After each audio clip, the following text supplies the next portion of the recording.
What are your feelings about SpaceX and what Elon Musk is doing right now for the program? Well, I tell everyone, don't bet against Elon Musk. What he has done, what he has proven he can do, he brings a nice bridled aggression to the process. He's doing things that no one else has ever done, where he lands the first stage of the rocket. He can land the second stage. He reuses the vehicles.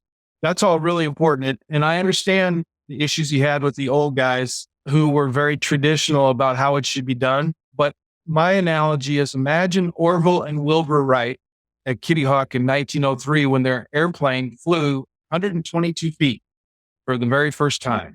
Now, they had no idea that you and I could get on an airplane and we could fly from Houston or Dallas or wherever to Abu Dhabi. And as we fly on that 787 or 777 or whatever the heck it is, we can sleep, we can watch TV and movies, we can be on the internet, we can drink adult beverages, we can take a shower in some of those planes, and we can go to sleep in a bed. No one thought of any of that back in 1903. So we're kind of at that precipice of space exploration with the ability for people to buy a ticket and go. It's going to take a while for us to get there, but we're a lot closer now than we were. So Elon is a forward thinker. He's aggressive, cautiously aggressive. He understands safety, but he also understands that pushing the envelope a little bit can be a good thing. Do you think it's possible that Mars will happen in our lifetime? How old are you? I'm in my 4th decade. Let's just say that.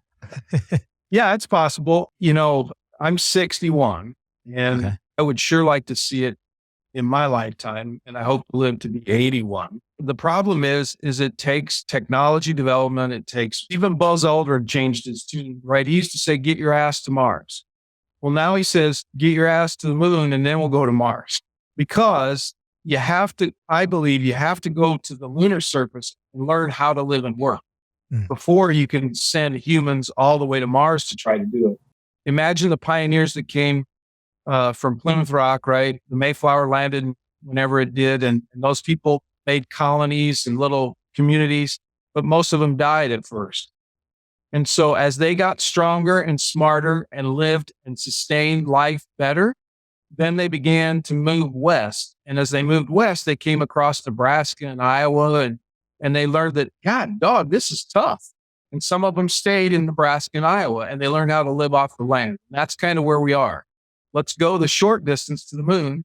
Let's put a small colony down there to learn how to live and work. If you think about your gas that you put in your car today, you just go to the pump, put your credit card in, and you pump your car full of gas, right?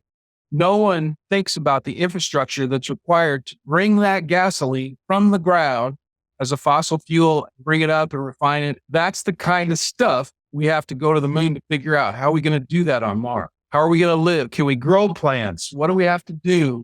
Can we get oxygen from the soil? Can we get water from the poles? All those things need to be learned, and we're not ready to do that yet. So I'm excited that we are going to go back to the moon first and figure out how to do it smartly and safely before we try to go to Mars. It's going to be a tough road, I think. But I think people are united to want to do it, right? Everybody wants to go to Mars.